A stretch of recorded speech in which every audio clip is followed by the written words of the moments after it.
Tammy reached for Alexis as a man walked into the hospital room. "No," the little girl whined. She gripped the sheets in protest. "I want to stay with Mommy." "No." As much as Krista wanted to stay near her daughter, the child's wail did nothing to relieve her headache. "It's okay, sweetie. I need to talk to this man. I'll call for you as soon as we're finished." Alexis let out a defeated huff and released the sheet.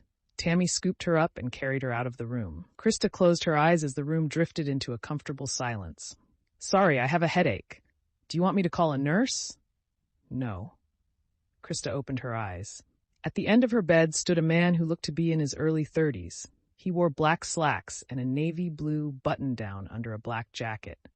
His hands were stuffed in his front pockets. The jacket bunched at his sides and revealed the NYPD badge attached to his belt. "Who are you?" "I'm Detective Jonathan Weiss. I'm in charge of your husband's investigation." Krista met his eyes. She was immediately struck by the deep blue color. It reminded her of the water in the middle of the ocean. She was suddenly very aware of her bruised face and bandaged head. She lowered her gaze to the IV in her arm. She cleared her throat. "Why is my husband being investigated?" He eased closer, took a seat in the chair next to the bed, and leaned forward. The detective's expression revealed concern under the hint of a 5 o'clock shadow. "Your mother just informed me that she hasn't had the chance to tell you yet." The heart monitor ticked faster. "Tell me what?" Weiss shifted his eyes to the monitor, then back to Krista. "Mrs. Adams, 4 nights ago, when you were attacked, your father went to confront your husband. I'm afraid that during the confrontation, your father suffered 3 gunshot wounds and did not survive. Your husband fled the scene and is currently in hiding. Do you have any idea where he might be?" Krista heard what he said, but she couldn't process it. Her mind went numb. How could her mother sit across from her and not tell her that Christian had murdered her father? "Mrs. Adams?" The detective snapped a finger in front of her face. "Mrs. Adams?" Krista cut her eyes to him. "What? Are you all right? Do you want me to call a nurse?" he asked. "No, but you can call my mother," Krista snapped. "In a second," the detective said. "I have more questions. First of all, I'm sorry for your loss. I know this can't be easy to hear under these circumstances." "Under what circumstances would this be easy to hear?" Krista asked. Weiss sat back in the chair. "I don't know." He held her gaze as he tapped his fingers on his leg. He had the look of someone who knew the conversation was drifting off course. "Your 2 elderly neighbors were very concerned about you. I can see why they have cause to worry." Krista averted her eyes. "I take it this was not the first time your husband has reacted violently." "No." "Do you remember what happened 4 nights ago?" "Some of it," Krista admitted. "I was cooking. He got angry, and I thought he was going to hit Lexi. The next thing I know, I'm here." "Okay. Do you remember how you got to the hospital?" "No." Weiss checked his notes. "Your mother said your husband dropped you and Lexi off in the lobby and left. The nurses pulled her name from your cell phone. Your mother says this has been going on for a while. Does he bring you to the hospital often?" Krista dodged the question. "I bet she gave you quite the earful over the last 4 days." He leaned closer. "There are programs for women in your situation." "It's a little late for that."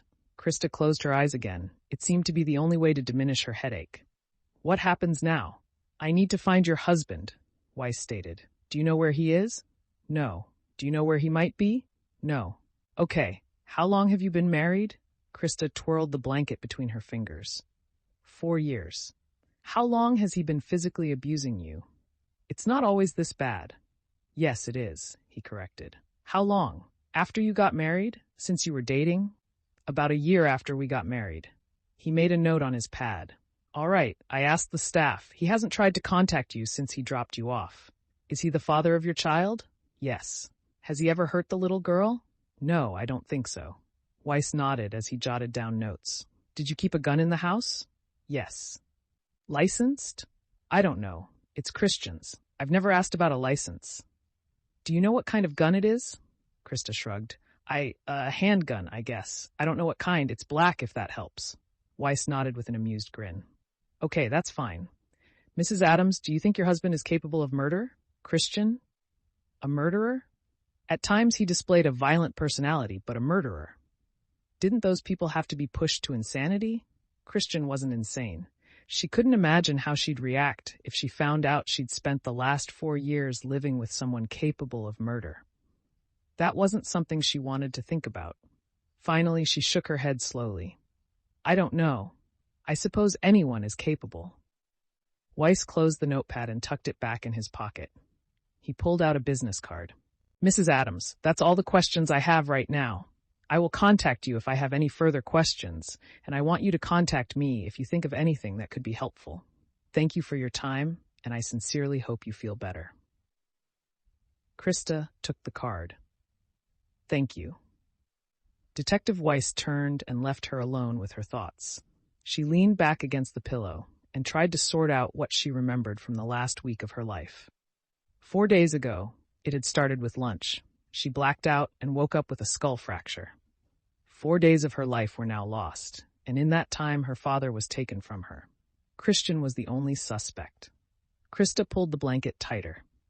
Outside, the sun steadily sank closer to the horizon.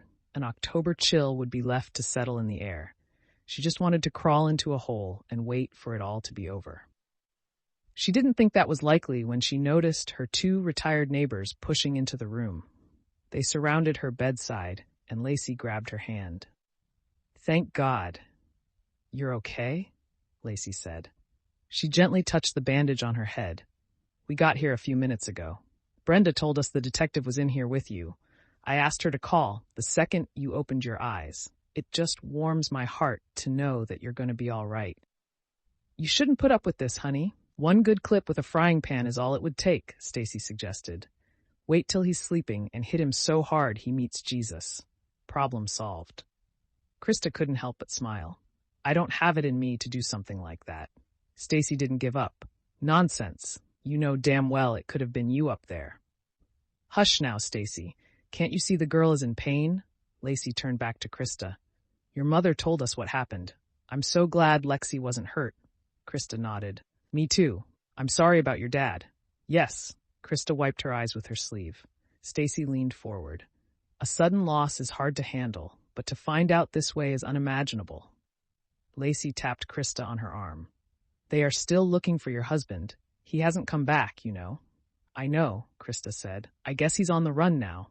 What if he comes after you? Stacy asked. Krista hadn't thought of that. Do you think he will? Does he have any reason to? Would he try and take that little girl? Is there anything in your apartment he might try to come back for? I don't know, Krista admitted. I hope not. Do you have a place to stay, honey? Lacey asked. Brenda had walked back into the room and stood by the door. She'll stay with me for now, she announced. She shifted her eyes to Krista. I don't think you and Alexis should be on your own.